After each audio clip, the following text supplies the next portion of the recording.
Welcome to another Sasha Day Game podcast. This is going to be a special one. So first of all, let me say this. I don't know when this will go up, but I'm in Malta. It's fucking hot. It's like 30 degrees every day and every night. It never stops. You're just a fucking disgusting sweaty pig all day long. But it beats being, say, in London where it's cloudy all the fucking time. As I roll up my pant legs here. As you roll your pant legs up. So, before I introduce a very special guest. Very special. Very special. He's actually got some drool running down his face right now. That's how special he is. Well, fuck it. Let's introduce him now. So, this gentleman here, I've known this guy probably for at least 15 years. About that, yeah. 15 years. It's a long time. One of my oldest friends. If we had to rank him, he'd actually be my third oldest. Third oldest. Well, we're talking about my age or how long I've known you? Actually, both, yeah. But it is the one and only Natural Dave. Dave the Natural. Dave the Natural Dave, whichever. And I've referenced him before in a couple of things that he said, but he's basically a buddy of mine who I just met him in Toronto, and he was just always getting lots of pussy. He always had at least 2-3 girls he was pumping pretty much here in this country and back in Canada. And he's just a hoe. Things are a little bit harder for him now, but not because of his ability, just because of his personal situation, which he may or may not get into. That's up to him. I've got a kid. Yeah. All right. Yeah. That pretty much explains it. Yeah. He has a child. Cute kid. Yeah. And the kid loves me. I'm little Uncle Sasha. Oh. Yay. She's hilarious every morning. Is he awake? Can I go play with him? That's pretty awesome. I'm just like, I'm going to show her a great time in 15 more years. Hey. Anyway. Martial arts instructor for that child. Actually, no. If you're going to do it right, then I'm fully in support. Okay? If she has her parents' previous sex drive, especially if it's like multiplied, this kid is going to be the world's worst nymphomaniac. We're going to need to arm the world to protect themselves against her sex drive. That may be the case. Yeah. But let's not talk about your 3-year-old daughter's sex drive at the moment. Let's weird. get back to that in 20 years if we're still doing these. Yeah. So let's do a quick recap. So I came to Malta, definitely not for the women. It's just people are like, well, he's in Malta. There must be hot girls there. No, there aren't hot girls here. There's one part of town called Potcheville. Everyone's drunk off their fucking face. The girls are short with big tits and wonky. And there's no... Dave, I'm going to bring it over to Dave to explain why there's no fucking available hot girls on this goddamn island. Dave, take it away. There actually are, but they're snapped up and by the age of 16 or 17, and guys don't let go because it's like marriage by the time... It's customary in Malta to live with your family until you get married. Whether that's until you're 35 or 90, you live at home until you get married. The girls, if they're hot, if they're catches, some guy has grabbed them probably in their teens and they're not letting go. I see hot women all the time here. They are married. Yeah, it really is that simple. You got to get girls who are like 16, 17, or you're done. Forget about it. And they're in the bars at 16. They're in the bars at 14 here. The legal drinking age used to be 16. They'd sneak in at 14. And it's a little bizarre because the legal age for having sex is 18. So this girl could have been in a bar for 4 years, and she might look like she's 23. I had this incident happen, by the way. The two 16-year-olds and the almost threesome that didn't happen, luckily, for legal reasons.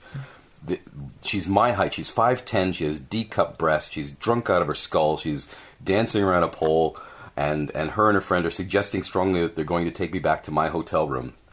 I thought about it and backed out of that situation at the time.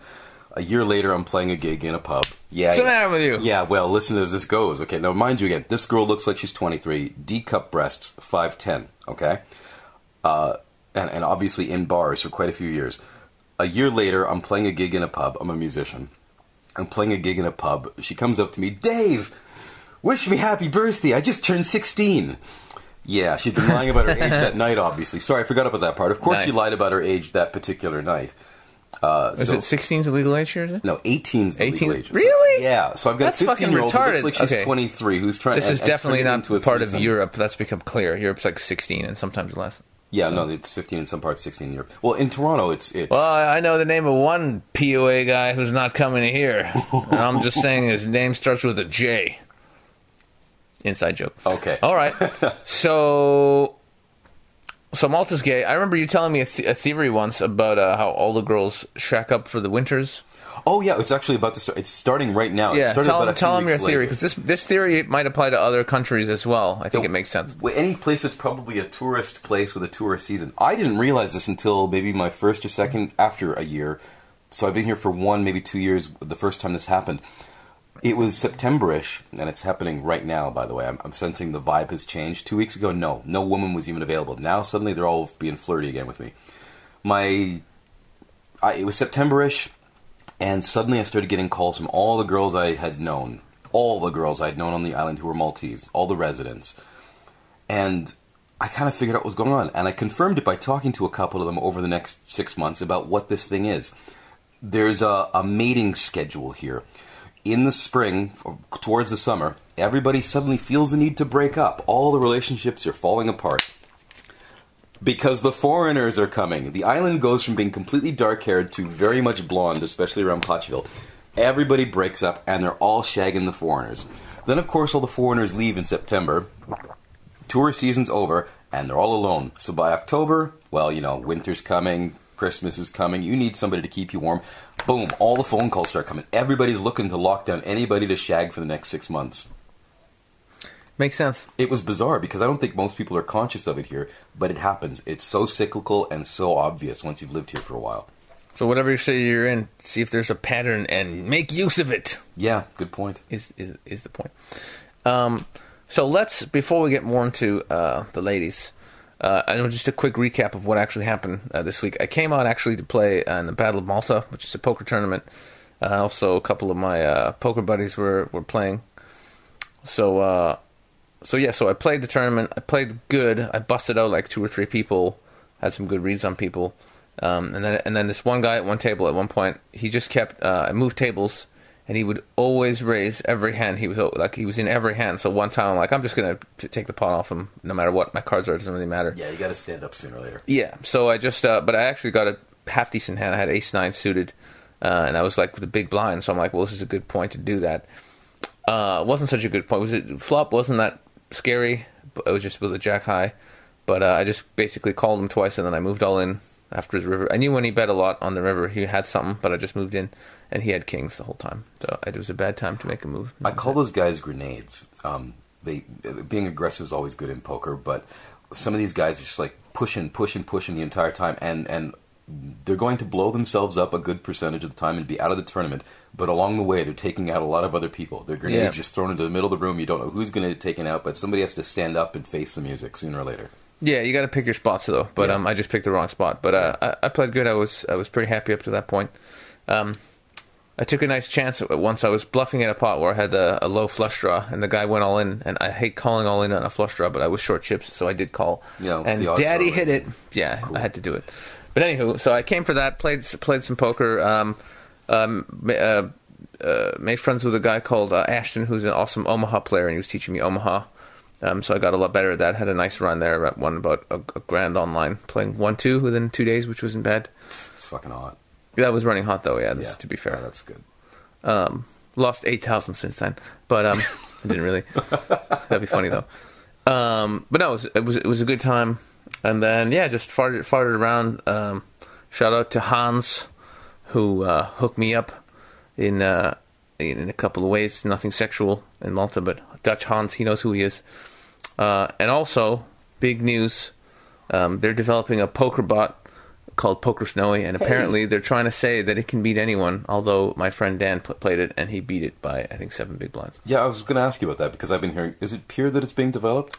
They were here promoting it. They're actually, I don't know. Well, I've been catching the buzz about this from months ago. It's pretty good though. I mean, for it to tie Dan or be close to it is pretty good. So I think it could beat most people at this point. Yeah, I'm very interested in that. Yeah, well, I want to play it. I look at it like a perfect chess game sort of thing. Nobody's analyzed poker on that level. Yeah, it's basically a piece of software where basically it will you can play it and it'll actually tell you, it'll analyze your hands also that you've played against poker sites, and it'll tell you where you made mistakes and stuff, and it'll kind of give you. So it's basically they're developing like a robot poker coach that'll help you. So Are we promoting this? Well, not officially, but if people want to check it out, it's Poker Snowy. Well, I do actually. I'm curious what the cost. I have no idea what the cost is. I've had the website up for a while on my laptop. Poker Snowy is what it is. But it's cool. I'm going to play it myself and see how I do. It should be interesting. So basically, it was Poker Week in Malta. I picked up one girl who was not true. 2. One of them was a Russian girl and I was pretty direct with her, and she's like, "Okay, let's meet up." I met up with her, hung out with her. She was very happy to talk to me, and then she was like, "Oh yeah, I'm just here for 2 weeks. I have a boyfriend back home." And I'm just like, why didn't you tell me that before? And the answer is she wanted to practice her English. So I got used. It's funny because you don't get as angry when it's like for English skills than for money, but still slightly angry. But that's okay. And there's another French girl who I just didn't call because I'm lazy. I did see her. I saw. Yeah, the next day she was hot. She was all right. Yeah, she was all right. Nice little body, but yeah, that's that. And the rest of the time I've just been staying in and working and playing Omaha and shit because I'm on a poker thing now, and that's it. And crazy iron body training. Yeah, that's right. Dave got me into like you basically get these sandbags and you hit them. Well, I mean, but with love. With love, yeah. It's like a ass smack. It's pretty good.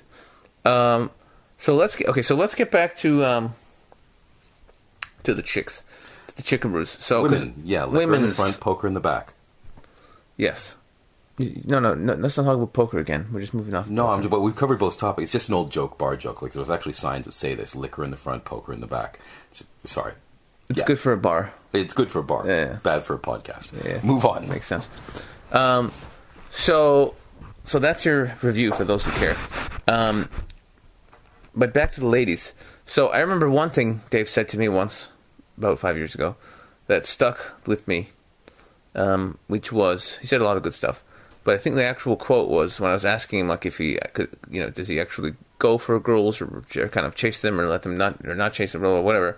I remember he just said something along the lines of, I'll get a girl's number, I'll stay on good terms with her, and at some point she's going to get horny, and I'm going to get the call. That's very well. That's pretty much what you said, and I was like, "Yeah, that's a good system." That works. A girl decides in the first 3 seconds if she's going to have sex with you or not. I mean, I've heard that line somewhere, but it's really true. She sizes you up, yes or no, but that doesn't mean she's in a position to always. Maybe she's got a boyfriend. Maybe she's just too tired from work. But women's sex drives can be so incredibly. They change so much throughout their lives depending on situations. Women don't deal with stress and sex, for instance, very well. When they're stressed, their sex drive often shuts down. But when they're horny, man, are they horny. Like crazy-ass horny. And they're going to fuck somebody. Like anybody. Get that guy in there. So if you're one of those possibilities, as long as you haven't been friend-zoned, then she always just... And even if you have been friend-zoned, there still might be... As long as she knows there's still the possibility and she's in the mood, you just have to be there when it happens. Yeah.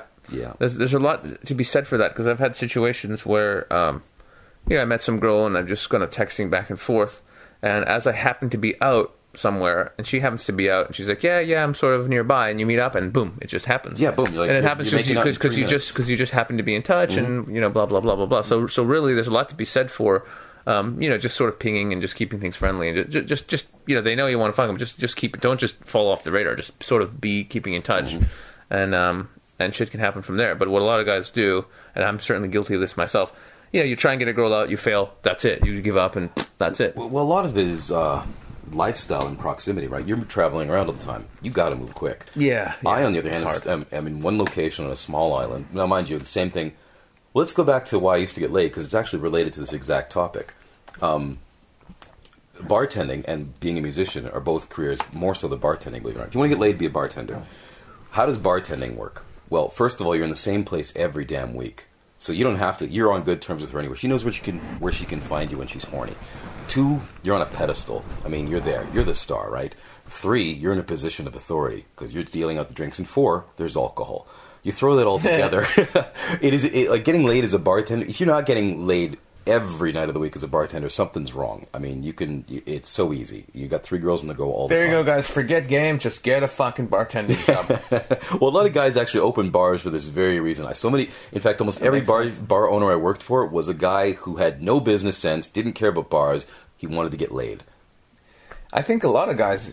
Well, I've talked about this before. A lot of guys do whatever it is they're doing in life because they think it's going to get them laid. I think that's the majority of... Well, there's... Everything. There's a couple of lines about this, but like men do everything just to get laid. Society exists to get laid. Buildings exist to get laid. Cars exist to get laid. Dude, I joke about this in my Chuck Manslag show.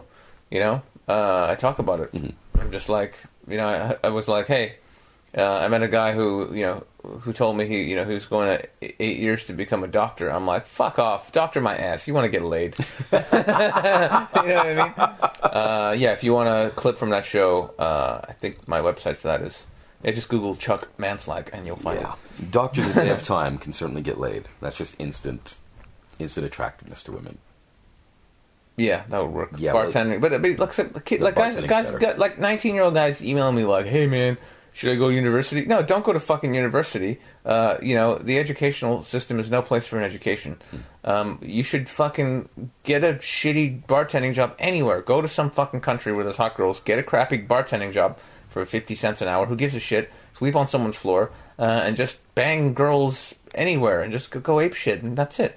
Enjoy your life. Travel around. You'll figure out what you want to do with your life later. Don't go and spend 8 years in university. It's retarded.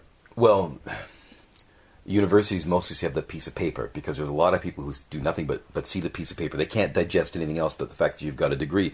As far as I know, MIT has its entire curriculum online for free right now. Everything. That's awesome. They film all the seminar, all the lectures and everything else. The thing is, though, you can't get a degree by watching. You got to pay the fee for the course. Right. But if you want it, you can learn anything it's the internet age. There's nothing you can't learn for free now, assuming you have the time. That's pretty cool. Yeah. Mm-hmm. I think it's amazing. I think it's going to change humanity. I love this time. Another thing I've said before, and I kind of want to do this myself, but at this point I never will. But you want to get good with chicks? Be a barback at a fucking strip club. Would that work? What do you think about that? Just get any. Just doesn't matter if you're the DJ. You could be the fucking cleaner. You're just in a strip club. If you're in there with all the girls, they're going to try and fuck you. That's all there is to it. Yeah, that happens a lot in strip clubs. Yeah, that's all there is to it. Staff gets laid a fair bit. Yeah, no shit. And like guys who probably wouldn't get laid otherwise. It's not hard to get laid in a strip club if you're working there. If you're working there, yeah. That's pretty good. If you're a customer, that's another matter. You're paying for it then. Well, a whole other discussion. But yeah, a whole other discussion. But yeah, so back to your stratagem. Which one? Well, that's one of them. Yeah. What else you got? Well, it's like poker. Sorry to mention poker again, but there's like different stratagems for every situation, sort of a thing. You got to flow like water, dude. I remember what I asked you once, and this is important, and I'll say it to you now. You always have this look on your face, like whenever you're talking to a girl, you always have this little flirty, fun look. Yeah. It's just naughty, and it's just always there. It's very charming and subtle, and yet it's always there. And I don't realize I'm doing it. I know what I'm feeling. Do it. But I asked you once. I said, "Hey, what are you thinking when you make that face?" And I remember your answer. What's your answer now to that? Well, I'm going to guess I'm thinking about getting laid. Just blatantly, I'm thinking about having sex with her. I'm assuming that she wants to have sex with me. What did I say at the time? At the time you said, I'm thinking about all the dirty things I want to say to her, but I'm not saying. Exactly. I'm thinking about everything I'm going to do to her, and I'm just not saying it. Yeah. Yeah. So in the community, we call that subcommunication. Well, I'm feeling exactly what I'm feeling, and it's coming out. It's that simple. Because, how can I put this? You don't have to have the words to say anything. If you feel anything, it's going to come out of you some way or another. Uh-huh. Absolutely. And in this case, it's a feeling you want to project, right? Horniness, intent, all those things can come out with you. But you don't have to try to like overtly project it. You just have to be it. If you're it, you're going to give it all. Maybe I'm giving it off in pheromones at that moment. Who knows? Like I'm feeling it, so my body's reacting. There might be a slight chub going. I'm probably giving out pheromones. I'm giving her a look in my eyes. My pupils are dilating. All this stuff that goes on all the time automatically. You don't think about getting an erection. You get an erection. Your body knows how to do this on its own. So all that other subtle communication, we've got this dance going on between us. Like butterflies, they give off pheromones and find another one a mile away. There's a whole level of stuff we don't have to be intellectually aware of. Just automatic. True. But I think for a lot of guys, they'll struggle with that because they're so worried about what to say or what, does she like, Well, all then this your crap. fear is going off, right? And then it's a whole different thing. You're giving off the smell of fear. That's right. Fuck. It's a good way to get eaten by a predator. And I've known a few girls who I definitely classify as such. Yeah, there's a lot of girls. Certain sharks I've known. It depends. I know one right now. A problem with models, man. I see this a lot with a lot of models. So you get treated a certain way your whole life because you're beautiful from the age of 14. Your perspective on reality is a little screwed. I've learned that from you. So their whole world is different. And so what happens? Well, maybe they don't develop a nice, cordial personality. And in fact, on top of that, because of all the guys constantly hitting on them, they've got to knock a few of them away. So they kind of get a bitch surface. You throw all that together, and the fact that they don't have to try at life. Maybe they're not studying. They're not trying to be anything because they're just busy being sexy and getting a free drink, right? And what you end up with is a girl whose self-esteem often is completely and utterly balanced on that little tiny precipice, that knife edge of, if he doesn't find me hot, well, what the fuck, right? So I know a girl like that right now, incredibly intelligent, incredibly attractive, and yet that's the world she's lived in. She gets off on. She talks to me about it. She loves hanging out with me. She's like almost a wingman. She's got a boyfriend right now. We've known each other for years. But she gets off on, whenever she's feeling down, she goes out and specifically tries to seduce men just so she can shoot them down. She loves, she says, how does she put it? I love destroying their little world. I love tearing up their egos. This sort of shit she says to me. Yeah, and somebody else I know recently, I won't explain the relationship between the three of us just because I don't want to incriminate anybody. But he's married and happily so, and he just shut her down completely, and she didn't know how to handle that. It messed with her fun night. What did he do? Well, he just basically said, I'm not interested, I'm married, right? And she couldn't handle this. Like, she was just expecting that some guy who's a fair bit older than her and is not an Adonis would, of course, be leaping at this chance to be with this incredibly sexy, hot girl. And he's like, no. And yeah, I would have loved to have been there at that particular moment just to see the complete look on her face. But she needs it. She needs a complete spanking right now. Yeah. We've all seen those girls before. They're a pain in the ass. Well, that's my thing about 10s. Everybody's going on about 10s being so beautiful. And what is a 10, right? Honestly, I've so seldom met a really hot girl who was also really hot in all the other ways that I'm not even attracted to 10s. I mean, like, I almost have an automatic defense against them. I like 7s and 8s because so often there's so much more going on. They're fun. And what is a 10? I mean, people's bodies change. Okay, so she's a 10 this week. What will she be next year, right? So I try not to worry too much about that. It's true. I've so many of the girls, especially when I was living in London, I approached so many girls who you look at them and you're like, wow, she's really hot, and she's a model. Those conversations I have with those girls go about 2.5 minutes. Because 2.5 minutes in, I realize there's nothing going on. There's nothing going on. There's there's absolutely nothing. A musician I knew I don't in think Toronto. I can get it up for a lot of those girls because there's just absolutely nothing there. I did know one. Like you saw the photos. You remember her. The really tall one who was a model and a dancer here. Yeah, I'll show you the picture again. It'll jibe with you. But she was a 10 all the way around. She was. She's still presently a fitness instructor. She's a professional dancer. University educated for the whole fitness instructor thing. She had the full degree and everything. Very smart Russian girl. Tall Russian, you remember? I'll show you the pic again. Anyway, she was an all-around 10. Just stunning body, stunning personality, the most fun, outgoing person you could meet. That was a 10. Very rare, though. Yeah, they're very rare. It's true. Yeah, there's plenty of hot girls walking around, but they're just... Yeah, a guy in Toronto, he once said, best line ever, and I'm sure it wasn't his, but he said, yeah, pretty girl, what's she going to do when that's gone? It sums it up. Yeah. I asked one of my exes, who was definitely one of the hottest girls I've ever met anywhere, and I said, what's it like being really, really hot? Like, what do you worry about? I'm just like, what's it like being like that? And she said, I worry about what's it going to be like when I'm not hot. She's just used to getting everything on fucking platter. Yeah. And she amazingly wasn't a bitch or anything. She was really smart. Well, no, but she sounds like she's going to be just fine if she's actually thinking that way. Yeah.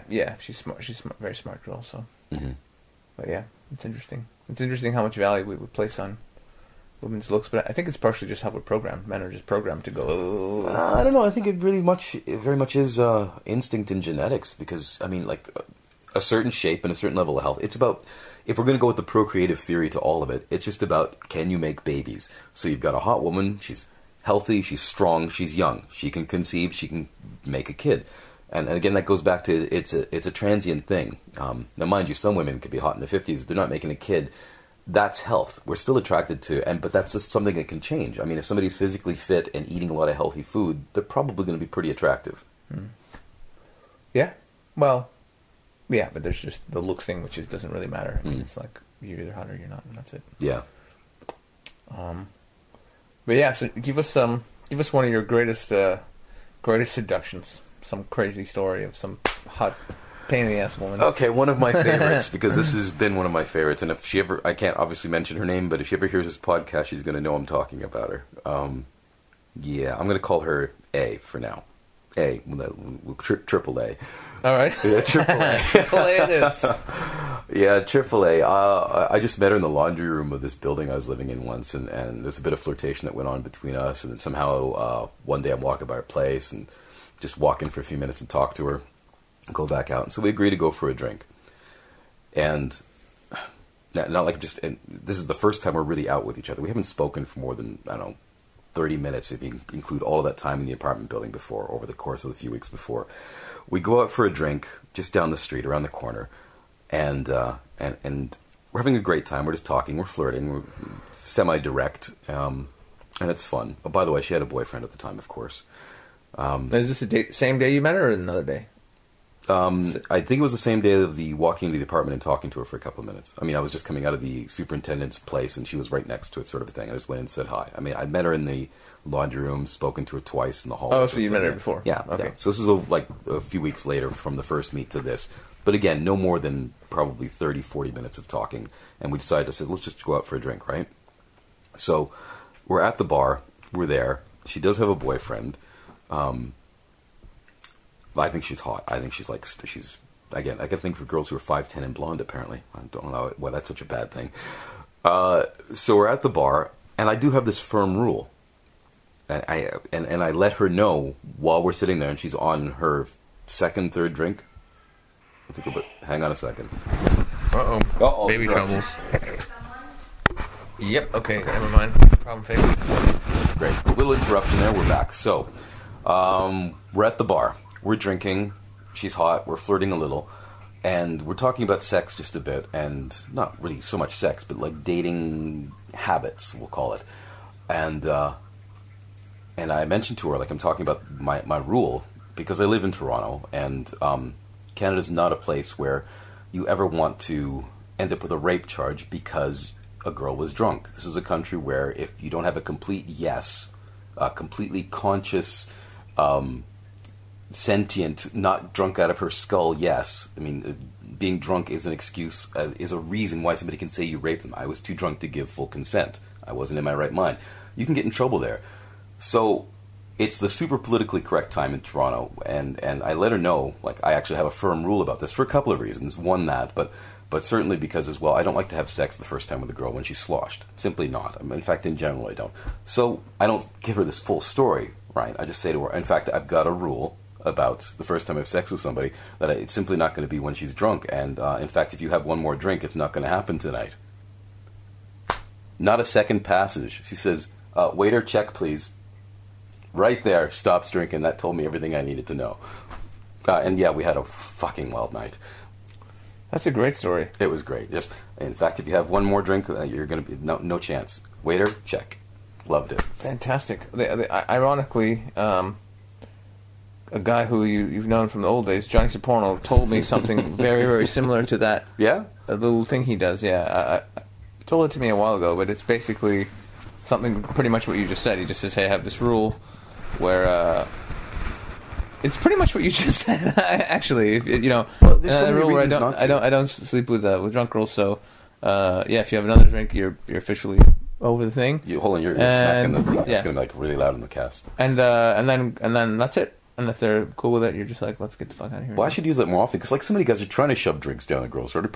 I didn't think about that, but that'd be such like an anti whatever to their expectations.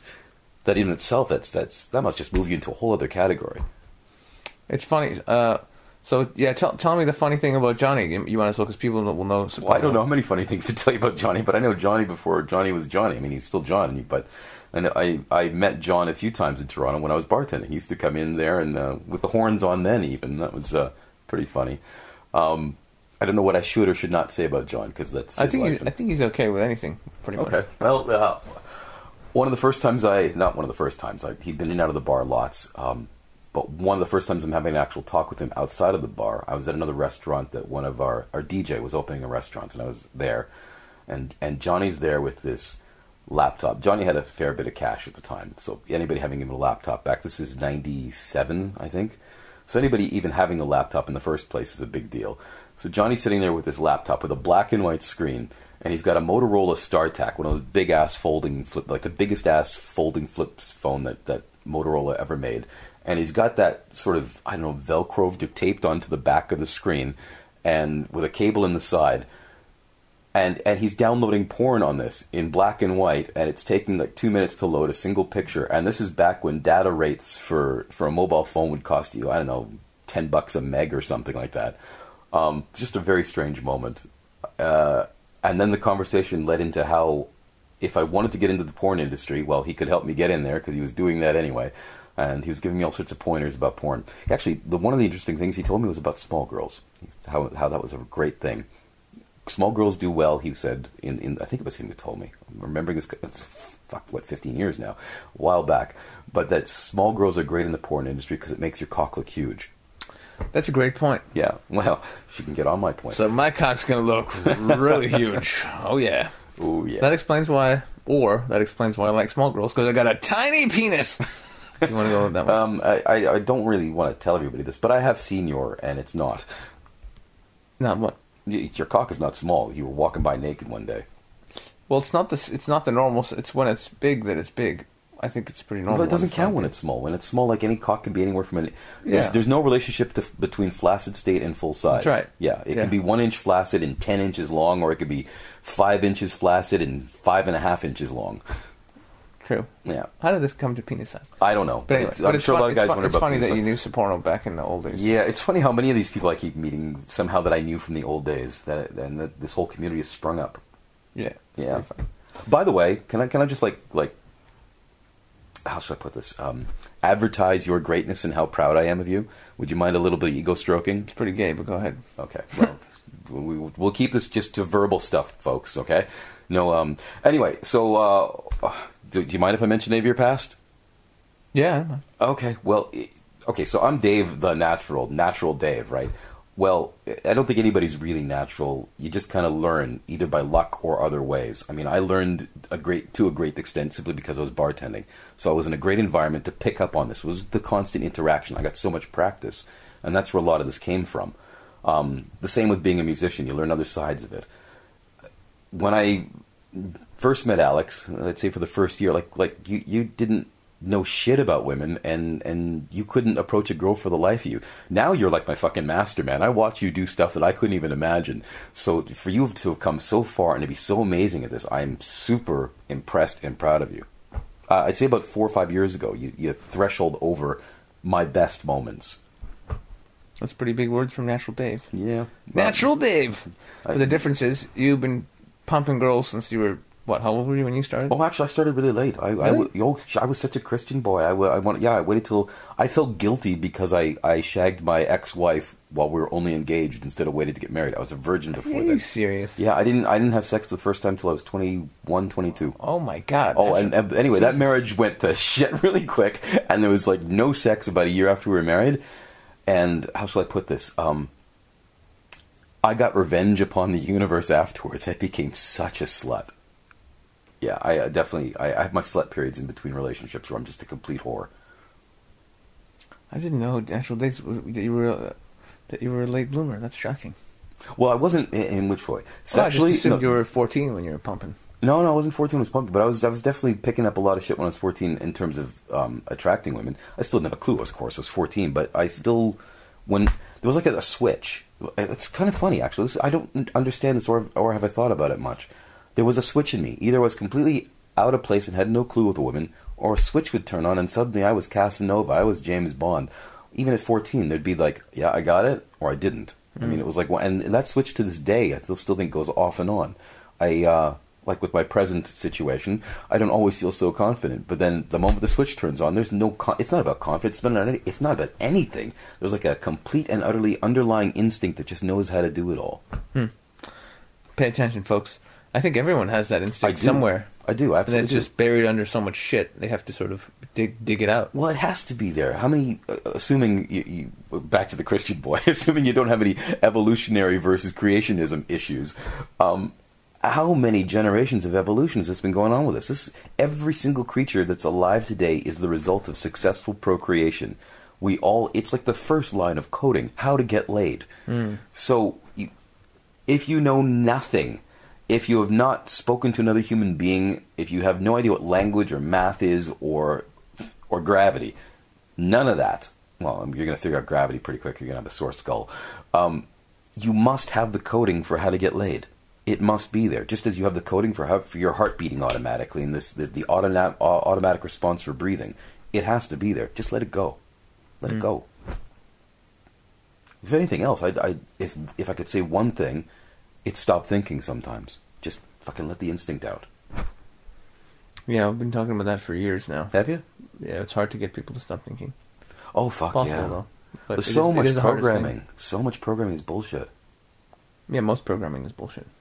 Some programming is good, but you like. I think if you took away people's programming, then they would know what to do. But it's all the bullshit stacked on top of more bullshit. I think that's why people get drunk to get laid. Of course. Yeah, because it shuts down the upper level stuff. Yeah.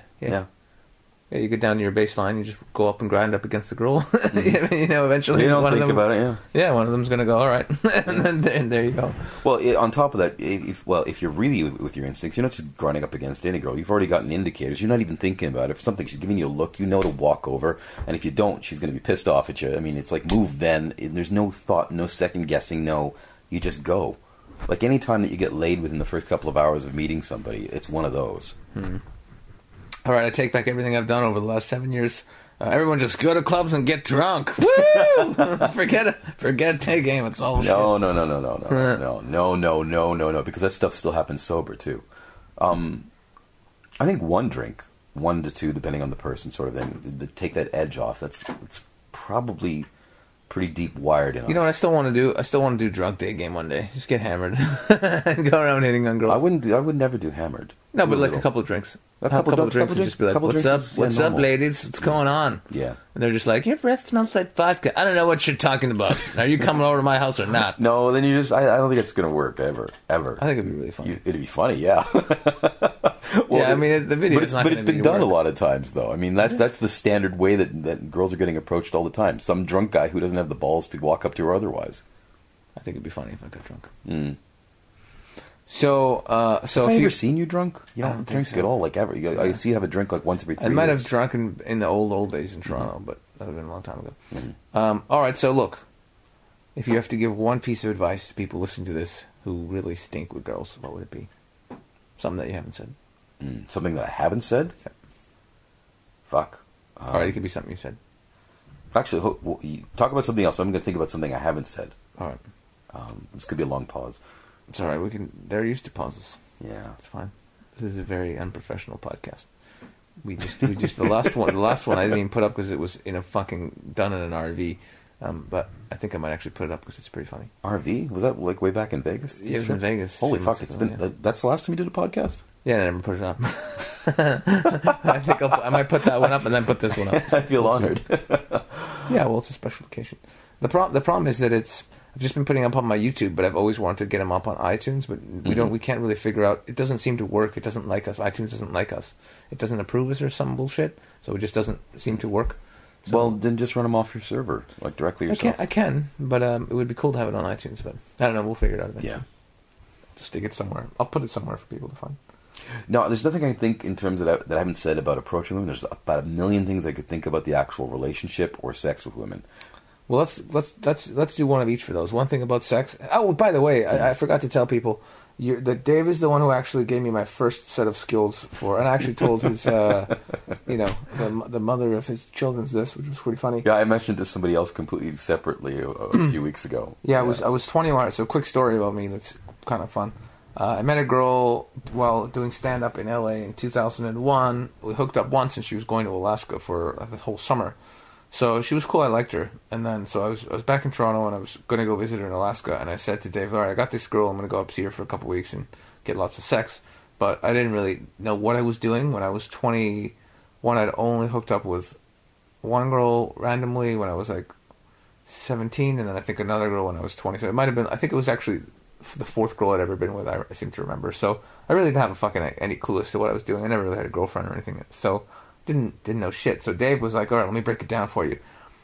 And he explained to me how to eat pussy. And I remember the graphs. I think I still have them somewhere at Jeff's house. I think I swear to God, I still have a pad with like little circles on how to eat pussy. And Dave also explained how to do the alphabet, A, B, C, D, E, F, G, H, I. Girls always, if they haven't come by the letter W, you're doing something wrong. They love the W's. But no, seriously, so that did work, and someone else wrote in some book that it wasn't good. That's bullshit. The alphabet totally works. Just do it slow and then keep going. But little circles were good, and then he taught me the principle of just not fucking ejaculating, basically. And I don't know if you. I don't remember. Do you remember if you taught me the pissing thing, like when you piss flex, or that wasn't? Well, it's that muscle. It's the PC muscle. It's the same muscle, but did you teach me next? Because I remember you just conceptually being like, dude, don't fucking come. Like when it gets close, stop, play with your boobs, relax, take a deep breath, chill out, don't fucking ejaculate. I think that's pretty much what it was. And I started doing it with her, and I've been doing it ever since then, and it's made a world of difference. Well, I think those are like fundamental skills that should be taught to every boy by grade 4, maybe 7 at the list. I mean, no ejaculating. I know you're 7. I know you're 7. No, it's grade 7, but yeah, you got to learn that basic control. Actually, I've heard that. Who is it? World's most famous porn star. Brain's just farting from Bill Clinton. No, okay, world's second most famous porn star. Ron Jeremy. Oh yeah. Yeah, I've heard he's like just an absolute master of exactly this, and I am like actually there was somebody I was with, so I can go as long as I want without ejaculating. I can have internal orgasms, which is where this is like old school Eastern stuff, and I'm not even good at it. I should have taken this way past where I am over the years, but basically learn to have an orgasm without ejaculating. You just flex. Okay. I'll give these guys a sex lesson. Wow. For those who don't know, and all this is also well documented now, you can just YouTube it if you want, I'm sure, but back then it was hard to find in books. But basically there's a spot between your ass and your balls. It's where the sperm is coming out from your prostate back up to your cock. And if you push on that spot when you're having an orgasm or get somebody else to do it, well, everything's staying inside. And so long as you don't bust a pipe in there, you're going to have a hell of an intense orgasm, but the sperm's going to stay in. So next step is, and this is what Alex is talking about, is you build the PC muscle. Every girl learns to do this too, does her Kegel exercises. Basically, that muscle that you flex when you want to stop pissing in the middle of a piss, you build that strong enough so that one day when you're having an orgasm, you can just flex that muscle and then no sperm comes out. So then you can have orgasms without ejaculating. They start off really small, eventually they get much bigger.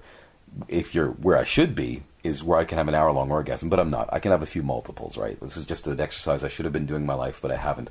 So you get to this point where it's a complete choice. Whether you have an orgasm, whether you come, whether you don't, you got complete control. Plus there's the other thing, other mental disciplines. So I can go as long, it's not even a thought, I go as long as I need to. It's a tool that I use to get a girl off. That's what my cock is most of the time.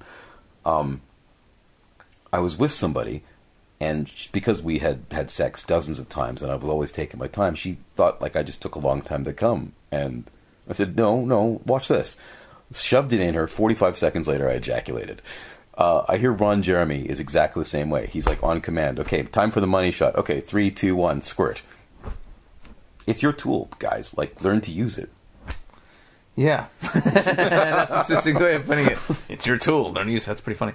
That's a good quote. I'm putting it on my Facebook. But yeah, most guys are really sad, and I keep meeting girls who just haven't had orgasms, or they're just like, guys can't make me come, really. And it pisses me off that I don't have a lineup of women at my door, because there should be for guys who can do this, there should simply be like a red light outside the door, qualified, and then there should, and then there should be a lineup of 300 women coming over for when they need it done right. The shit I hear. And one of the big misconceptions is that you can't enjoy sex, but you're not gonna ejaculate. Ejaculation is an anti-climax now, because I can have I'll have orgasms and they get better and better and better, and it gets to a point where even if I have one of these big orgasms and then I decide to ejaculate, you won't even enjoy the ejaculation. You'll just think, oh, why did I do that? Now I have to stop having sex. So it actually becomes your worst enemy. You don't want to do it. I wouldn't say worst, but it's a choice. It's a choice, but it can be. I've done it sometimes where I think, oh, this will be fun. Why not? Yeah. I'll do it, and then I'm like, why did I do that? I want sex less now. I'm tired the next day. It can go either way. It's like basically it's water pressure. You either let it out or you keep it in. If you keep it in, you're going to still be horny. So if you have somebody to work with and you want to, at the time, you're going to still have all of that sex drive, but like times 9. Yeah, and you're going to fuck her even more. It's insane. The older you get, the more important it is. I mean, like it really makes a huge difference. If you're listening to this and you're like 19, you know what? Don't worry about it. Yeah, don't worry about it. You're good. Well, but when you get to like 25-ish or something, you want to start. Part of it could just be completely about minerals. Now, mind you, guys are shooting a lot less than they used to be. Our environment is so polluted. But Yeah, but 25% as much, apparently. Yeah. So the average guy, when he ejaculates, is supposed to lose about 15 milligrams of zinc. Now, you need zinc for all sorts of things. Fights off, it helps your immune system fight off infections. You need it for wound healing. Your body needs zinc. You lose about 15 milligrams per ejaculation. In other words, ejaculate sperm is full of fucking zinc. It takes 3 days on the average North American diet to replace the zinc you've lost. And of course, you've been building up your zinc as a teenage boy before you're getting laid or having a lot of orgasms in your room alone. But eventually you're going to wear that out. And that's a lot of the old thinking, perhaps, is based on this. The old Chinese thinking about sperm retention is probably just based upon replacing zinc. You can just take a zinc supplement. If you've got us low sex drive guys, zinc supplements are a first place to look. I can't big up zinc supplements enough. That's the one. Like I got one of these bodies where like I can eat well, or I could take any kind of supplements or pills or whatever. I don't feel shit. Nothing affects me. I have a body like a fucking tank. I just really, as I get older, I can feel worse things more. But there was a point, like even a few years ago, even I could do bad shit, good shit. I always feel the same. It doesn't really affect me. And as I got older, I realized I'm intolerant to gluten and milk and all these things, so I had to stay away from them. But the one thing that absolutely I've noticed a huge difference, fucking zinc, man. When I take zinc, I wake up with hard-ons all the time. You're just hornier. It makes it's unbelievable, and literally, but it's not any zinc. They sell all kinds of forms of zinc your body doesn't absorb. You have to get zinc picolinate. Zinc picolinate. Write that fucking down. Especially if you've hit like 30. Start taking zinc picolinate. Take at least 25 milligrams a day. You can take 50. It also there's a something called, I think it's aromatase or whatever, and it takes a certain amount of your testosterone. It turns it to estrogen. Zinc prevents that from happening. It's a huge factor. I read this huge book on hormones. I'm not going to go into it, but anyway, take fucking zinc seriously. If you're a man, take zinc. I have a couple of quick stories about zinc. Yeah. I found out about it because I was in my early 20s. I was seeing a naturopath because I was Mr. Natural Health guy for many reasons. Anyway, so I'm seeing him, and he does a whole blood and hair analysis on me, and he says, well, your zinc levels are fairly low. And I said, what's that related to? He says, well, your sex drive. And I just looked at him like he was fucking nuts, because I was the horniest guy amongst all of my friends, bar none. High testosterone. Yeah. Like, Trump's low zinc. well, crazy horny, right? And he says, no, this is really, you're low on zinc, so take this. So he gave me some, and I started taking the zinc supplements. So my apparently high sex drive was nothing compared to what happened afterwards. I was a fucking maniac. That's one story about zinc. The other isn't even a story. It's about oysters. It's the classic idea that eating oysters is good for your sex drive. Oysters are one of the high sources of zinc you're going to find in the natural world. I mean, it's just crazy-ass packed with zinc. And also, guys, get live vitamins. Not there's a brand called I've got it just up here. It's called what the fuck is it? Oh, wait, let me just double check. It's been a while since I've been taking my vitamins. I'm thinking about growing my own food at this point. raw one for men. It's live, actually. So the vitamins they're live. They're not. It's not just fucking shitty normal vitamins. It's live vitamins, and it has 15 milligrams of zinc in it, which is enough if you're taking it every day. Makes a huge fucking difference. Other shit will help too, but that's like the most important thing, I would say. Yeah. Zinc. All right, so give him one sex tip. I think we just have. I think that counts as a sex tip. Give him one. What was a sex tip? Well, all of it. The fucking going down on chicks, not unloading and eating. Actually, zinc. no. Okay, here's the sex. I'm going to give 2 quick sex tips. All right. Okay, one. You can find anything on the net these days. I'm amazed what I saw on YouTube, because this shit was not available, and a lot of the stuff I learned just through personal experimentation and finding out by accident. Masturbation. No, I'm talking about with women now, specifically. There are 4 main vaginal erogenous zones. Clitoris, G-spot, the urethra is fairly new to me, and I discovered the cervical orgasm. Like, I've given a girl an orgasm through all 4 ways. At once. Yeah, well, if you can mix them up, that's great. Everybody knows about the clitoris, obviously. Most people are fairly familiar with the G-spot. The urethral thing, a girl I knew, she just loved having urethra licked. That's specifically like a spot below. You just look on a map, guys, you'll find it. But that's definitely one. And the cervical one, that's probably my favorite. If you've got just the right length. No, you can't. I can't really reach it. My cock is perfect for it. But basically, you pop on that cervix, you just shove it in as deeply as you... Well, depends on your length, of course.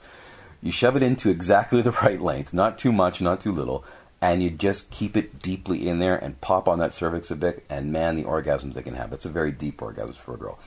That's just general kind of... Look it up on the net. Look on YouTube. There's Stick your finger in her ass! Yeah.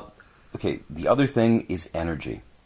I know it's going to sound weird, but again, I've got this martial arts past, which I didn't pursue enough. It's the reason for even learning about the tantric sex, the whole sperm in, had to do with the qigong I was doing.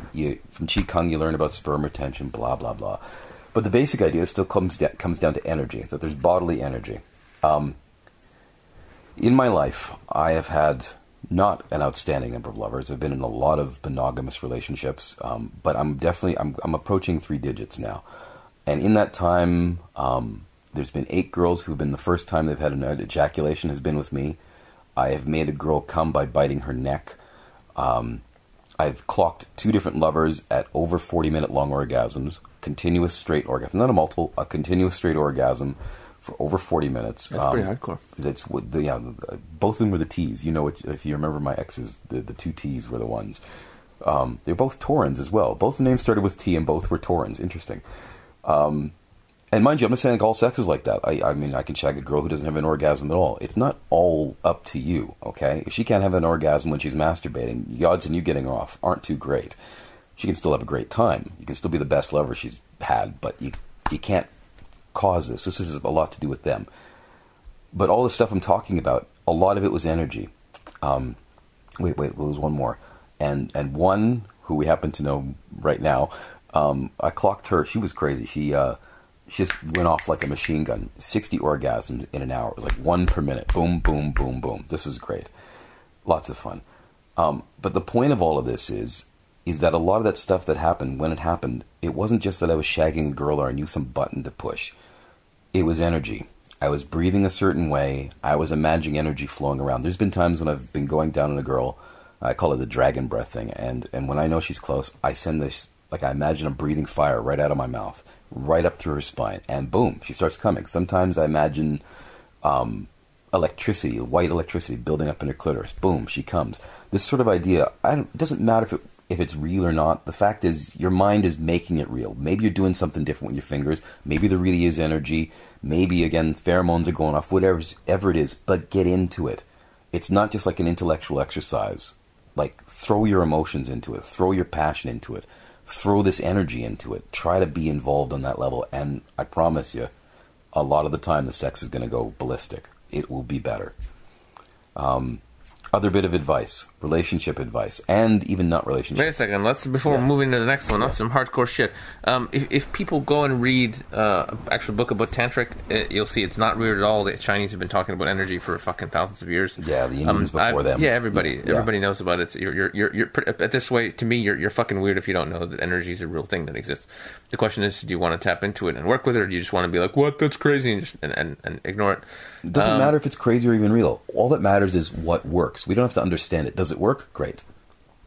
It fucking works. But yeah, it's good shit. There's energy out there. I do Reiki. I've done shit on my friends. I felt people do energy shit on me. There's so much of it going on. And I've been thrown around by a few kung fu masters who clearly were not just using... Yeah. Fu. A Keto instructor here, man. He has such huge amounts of chi. He just tosses you around almost with a thought. Anyway, go on. Anyway, if you want to sort of get into that, go and take a Qigong class. If you're in any major city, there'll be a Qigong class somewhere. Get into a yoga class. Yeah, even yoga, but Qigong is specifically just making these postures and breathing, and you will actually be able to focus in on your energy and feel people's energy. It's really cool stuff. I took actually a girl for a date once to a Qigong lesson, and she fucking loved it. It was awesome. Yeah. Anyway, okay, go ahead with your next tip. Next tip. Oh. It's never the same woman. You can fuck 100 women, or you can just stay with the same one for 3 weeks. She's never the same woman. Okay? I learned this one... This is going to be a good tip. I can tell. I learned this one a long Folks, time ago. pay attention. Natural Dave is talking. Pay attention. Put your fucking fork down and listen. I was shagging the first T at this time. Again, we're just calling them T's. Triple A and T number 1. I was shagging T number 1 at this time, and what was weird was, like, you kind of figure you're with somebody. Okay, first, you know how to have sex, right? So you do the same thing, but then you're with the person, so you kind of learn her special kind of ways. So great, you got that locked down. But then, like, what the fuck? You wanted me to do this last week, but now you want me to do this week? This is where I understood, and it's this very simple and important lesson. So, women are crazy. Well, there's that lesson. Start off with that. That was my naturopath's medical opinion, by the way. He said, Dave, as a medically trained person, my medical opinion is women are insane. But sex being different, what does she need? And so, like, one day it was monkey sex, like smack me silly, fuck me as hard as you can, throw me around the room, right?